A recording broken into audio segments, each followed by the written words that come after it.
Zakanlux, Yaminka, Lata, Tatia Algan, Kabel Aliga, Renat, Ancha Atar, Sagnu, Taquan, Zadna, Nagibor, Roshe Kadek, Kalavat Shanman, Barkan Tahan, Rakame Tazid Katek, Zakanlux, Tamid Lata, Gandhi, Algan, Aliga, Atar, Taquan, Zadna, Ancha Panek, Zokreo Kadushatek, Shavatanu Kabel, Ushma Tazakatanu, Yudea to Alamo, Urukshin, Kavod Makuto, Malamble.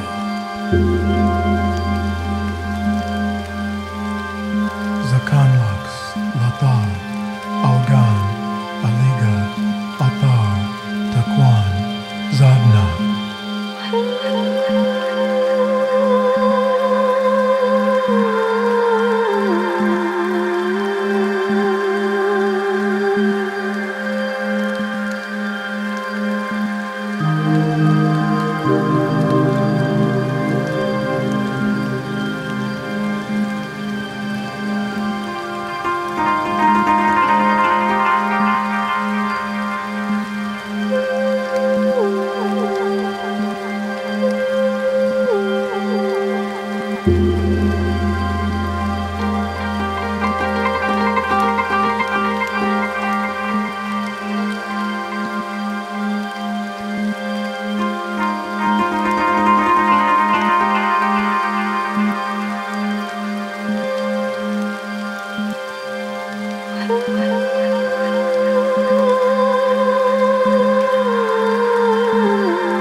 Zakanlux, Lata, Algan, Aliga, Atar, Taquan, Zadna.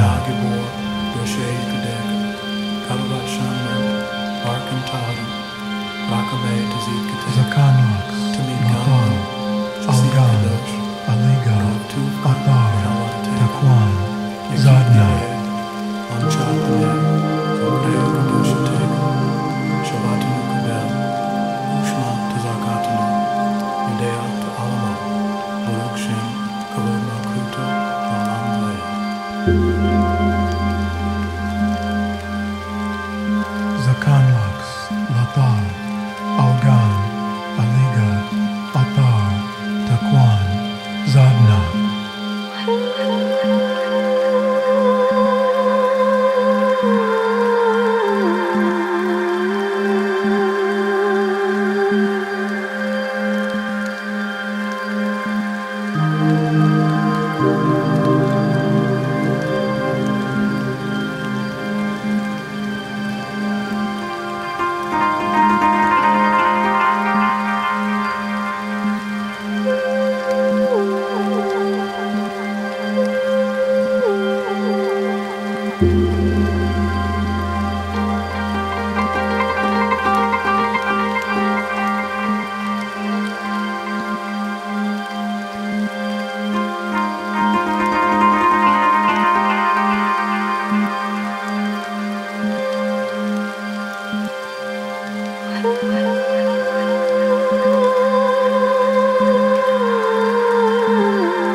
Zakanlux, Lata, Algan, Aliga, Atar, Taquan, Zadna.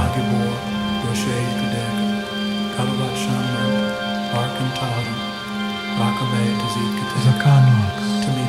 Lata, Algan, Aliga, Atar, Taquan, Zadna.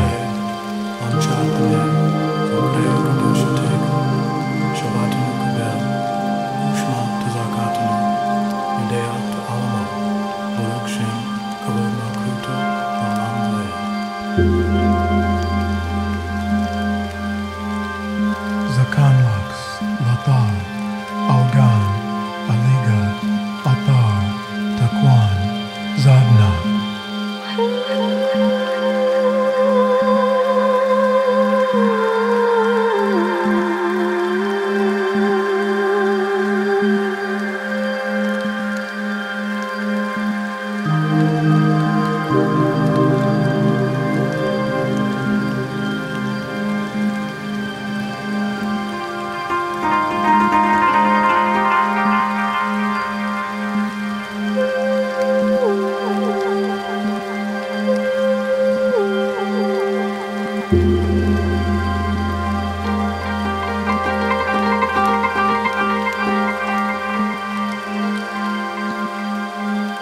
y'all doing? I believe it's morning. How y'all doing this morning? I just wanted to get into relationship mending and how I believe and feel life should be lived lightheartedly. I believe life should be lightheartedly, should be lived lightheartedly, and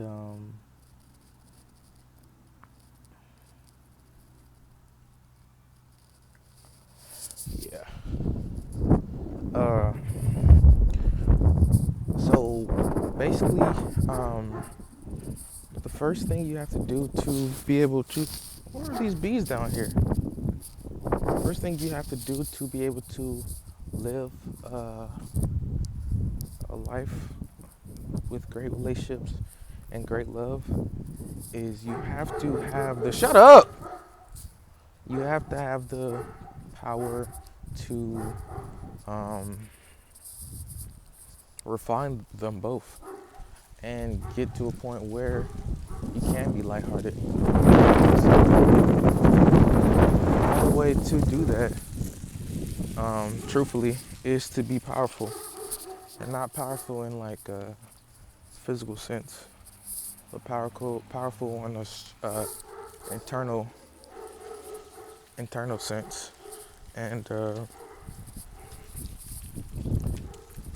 internal and spiritual sense. Because physical strength is going to not necessarily keep it going or help a relationship unless you're in the wrong one,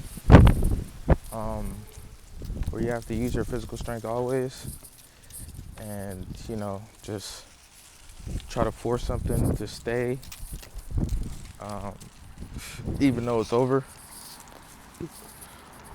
But with spiritual internal strength, you can keep a relationship going and love going, spiritual power, love going like ad infinitum via just whenever you get into a situation, circumstance where your heart isn't as light as you want it to be, or your relationship isn't as refined as you want it to be, then you literally go in there and do it yourself. You go in there and find it yourself.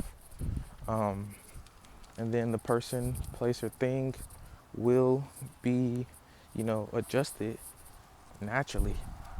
And so right now, I'm living with a family member, and I can't be fully lighthearted there as I want to be. Well, I can, but my lightheartedness, my relationship that I want is taking me out of there. It's taking me to a new home, a new house, and really just a new plateau, a new place. The thing is, I can't, I can't just wait for it to get here. I have to already assume the desired state right now fulfilled, and that's not something you can do things like you start working out, and in your mind you're working out towards the goal you're wanting to achieve, and that's putting energy and action towards what you want to do.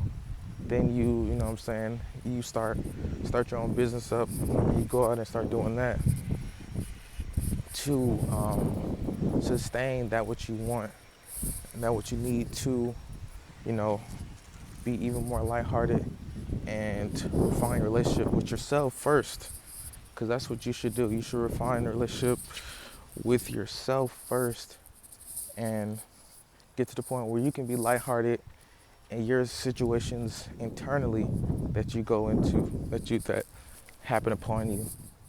And that's not easy, very difficult. But like I say, it's very worth it also. The more difficult, the more divine.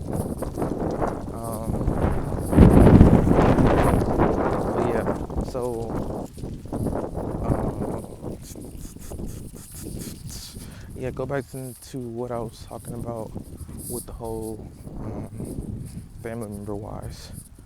I do believe that this was a test, a lesson for sure. Um, just so I can get to the point where I literally was surrounded by people that don't add to the lightheartedness or the relationship any type of way, in a positive sense, and it's all negative. But then me having to go in and turn that into a positive. So I had to make my hell into a heaven. But now I was only doing that just so I can learn the alchemical processes and codes to do it myself elsewhere and go somewhere and, find a place that's in the rough, but I bring it into refinement. So I turned hell, or I turned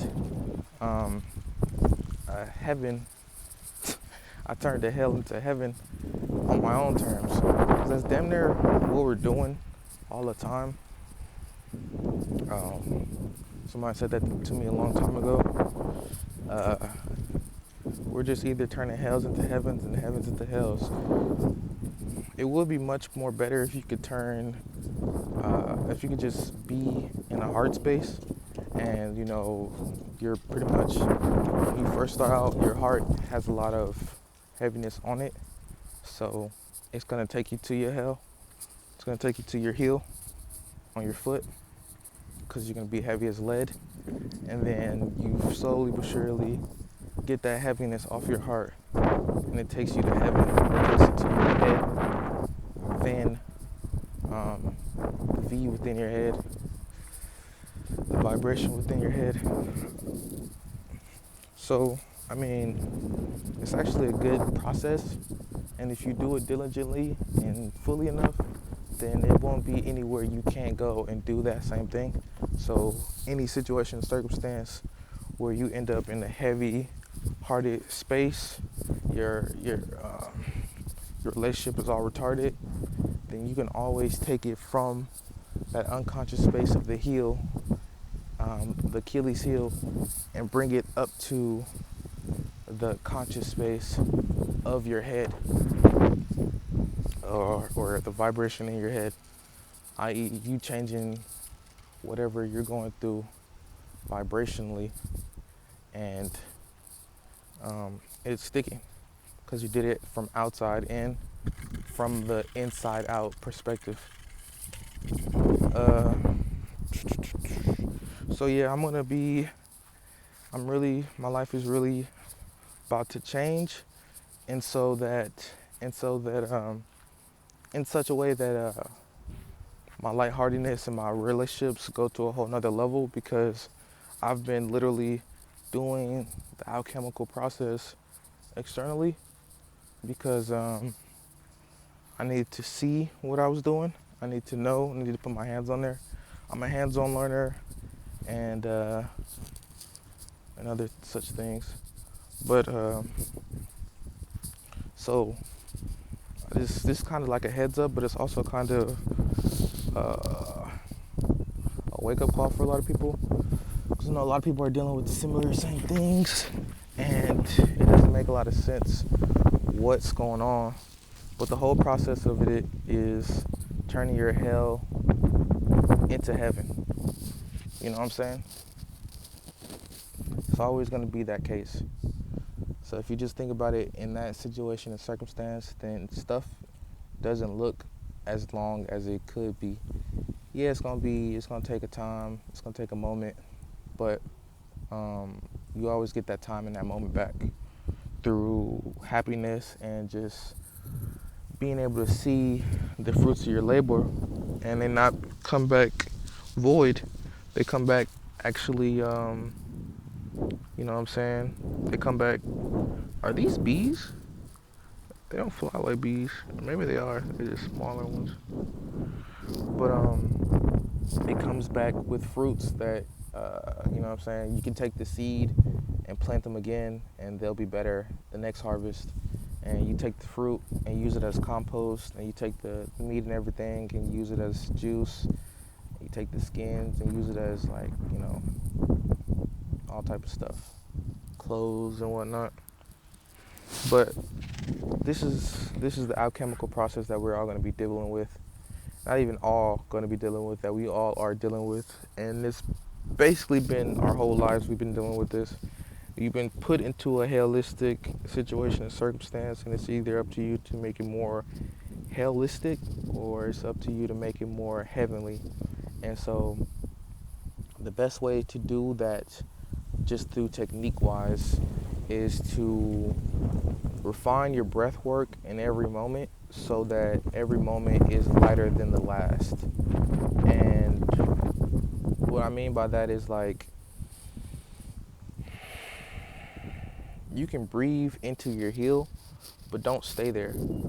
That's like unconscious breathers. They just breathe and all the weight is in their legs, and they get bigger, heavy set, and they never really get much lighter because they're not light on their toes, light on their feet, figuratively and realistically. But now that I know, and I'm able to have clarity on what I've been doing, and, you know, even push more energy into it and refine that process even more clearly, everything else is going to become more clear, and I'm going to be able to do much more and not have to really worry about that background of negativity always in my videos, always in the back of my mind and stuff like that. Like, the background of negativity is literally the seed of your will that you planted to create the hell you're living in right now.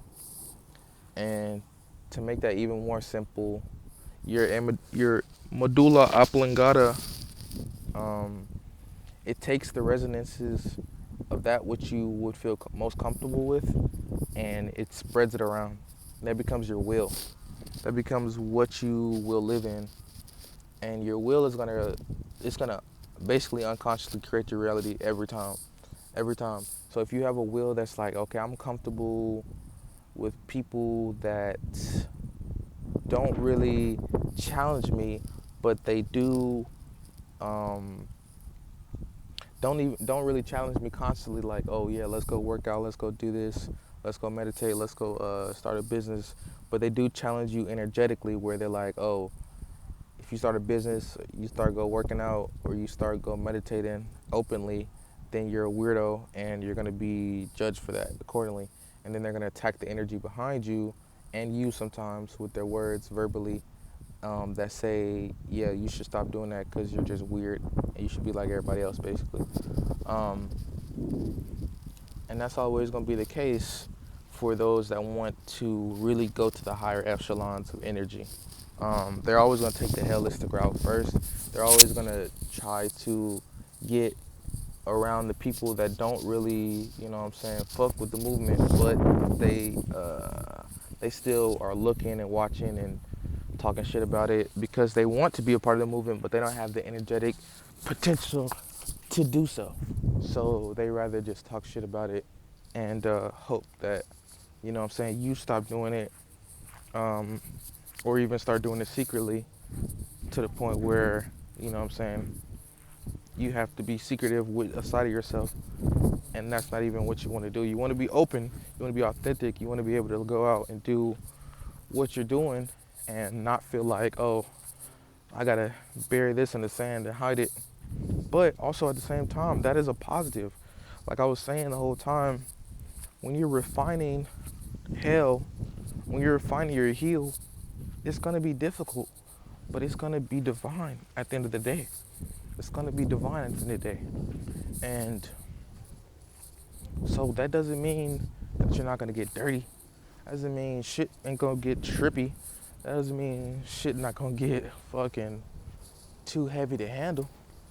But you gotta stand up to the plate and grab that bat. And time when that ball is gonna hit in that square and strike it out the park every time. Or at least as many times you can, or that's strategically um, cohesive to do so. So like if you need to bun it sometimes, because that's the best strategy, do so. Don't ever stifle yourself because you believe, oh, I'm not gonna be able to get a home run, so I just might as well bunt it. No, you better fucking hit that bitch outside the park, son. Outside the bounds. You better hit a fucking person in the forehead that's watching, but he's gonna be happy because he got a home run ball. So they're not gonna give a fuck. And what I'm trying to say is basically keep on refining your heel through breath. That's the whole healing process. People talking about, oh, I need to heal, I need to heal, I need to heal. That's just them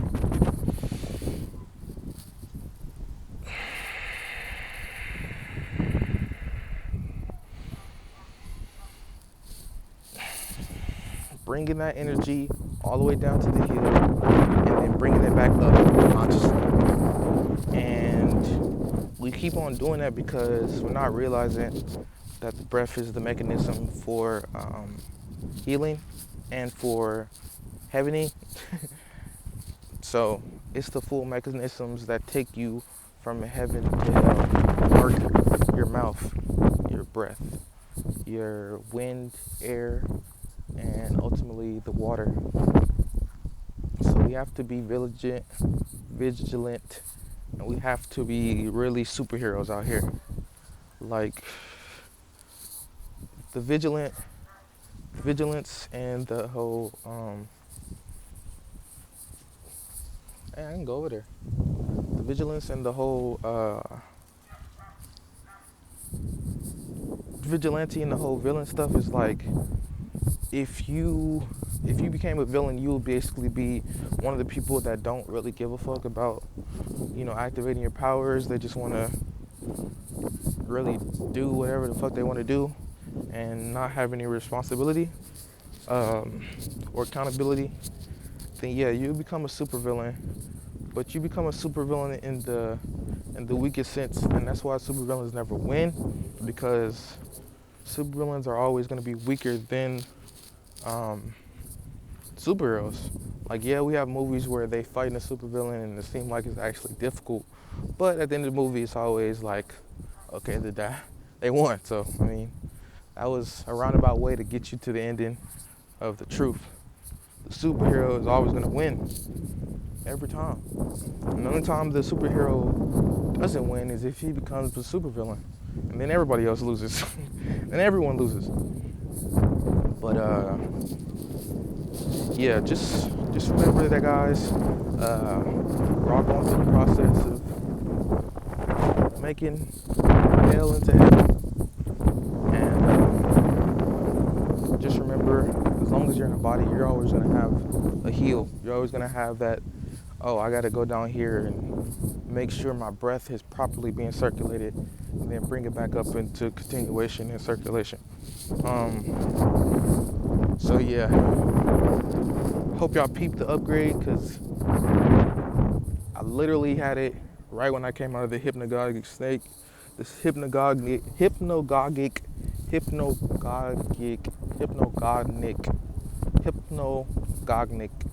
state of rest, and it was clear what I was doing and what was going on, and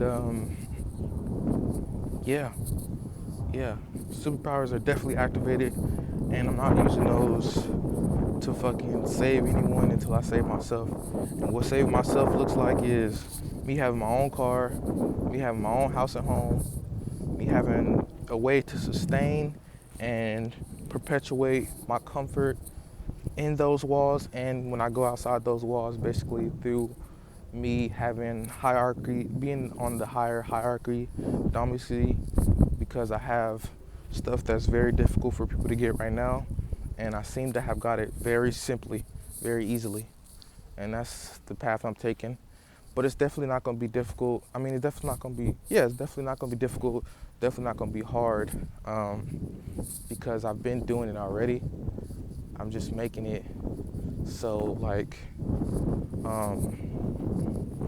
when it's actually done on the physical sense, it looks like it wasn't difficult. It looks like it wasn't hard. In fact, it was, but I had to make it look a certain type of way because that's my clout. That's my comfort and my way of moving up the hierarchy dominance level through making something seem easy that was really difficult, because truthfully it was easy, but the difficulty was getting to that point where I could do it. And some people will see that point as the end goal, but for me I see it as the beginning of something much greater. And that's what's greater is just basically taking myself out of a negative space before the negative space attempts to envelop me and take me under, which it can't, because I've learned how to walk on water, of course. I've learned how to walk on emotions and, you know what I'm saying, stand above any type of emotions people may try to wash me under, and even fly off the waves and water and, you know, surf and soar and stuff like that. But yeah, I'm going to be using this time to refine my relationships even more, so we may meet on the other side. I'm going to be using this time to make my light and my life even lighter, even lighthearted, even more so lighthearted. So if you're on that road too, we're going to meet on the other side. And I'm also doing this time to make sure my nexus, my now moment is more nicer for me, to me, and refining that level as well. Or not refining that level, but like doing the work to nurture that internally. So yeah, y'all stay blessed, stay balanced, stay whole, stay lovable, stay lighthearted, stay refining your relationships, because relationships shouldn't stagnate because you don't stagnate, right? So keep them boys moving and keep your nexus, your now moment nurtured as it should be, so you can always have a fertile land to plant new ideas into, and also keep your entire space just serene and, you know what I'm saying, out of the ways of the suspicious people, and, you know what I'm saying, out of your ways as well. And when I was saying take the power, what I was saying earlier, I was saying like realize your power and make it your own, is because the mother of mothers, Source, she told me that you have to, what she wants for me is for me to realize my power and make it my own. And with that realization, I realized, with what she said, I realized that means to basically, if I realize what my power is, then I won't ever have to deal with anything that I don't want to deal with, or I won't ever have to deal with something in a state, disposition that I don't want to deal with it in. So it's like, even if you're going through situations where your whole life is crashing around you, you're in a disposition, a state that puts you in a better position and disposition on that next step forward and upward and inward. And that's magic, baby. So you just want to get to the point where you're not always going to mom for that what you need, because you have your own magic to sustain your needs even more so better than your mom could ever, your spiritual mom or your real mom. Or not real mom, but your spiritual mom and the mom that was birthed from the mother of mothers, basically. So you got to get your magic to a point where it's so intrinsic and so, you know what I'm saying, on point in the moment, where everything you need or want basically lays in your lap. You know what I'm saying, like a tamed dragon. I was gonna say puppy, but it's levels, and I'm much way past the level of a dog. Really, I'm past the level of a dragon as well, so it'll be a tame phoenix. A tame phoenix, yeah. So tame phoenix, in my perspective, is like a literal life worth living. And then as soon as when you die, the phoenix dies, and then it becomes a whole new life worth living, even stronger than it was last time, because even more powerful and stronger than last time, because they don't really tell you this, but whenever the phoenix dies and turns into a bird, it keeps all its memories. So it's basically the symbol for a perfect reincarnator or a perfect incarnator, because that which makes you an incarnator is you taking your mind, your soul, memories with you wherever you go. And then what makes you a reincarnator is when you don't, basically. So we're gonna be incarnating a lot, not here necessarily, but other time periods, places, and spaces. So we have to be able to have a tamed phoenix, metaphysically, in our repertoire, so that whenever we move forward, it's never no fear. So even if you didn't even live your life good, and you end up incarnated somewhere else, which you are, not that you are living a life not good, but you're gonna incarnate somewhere else.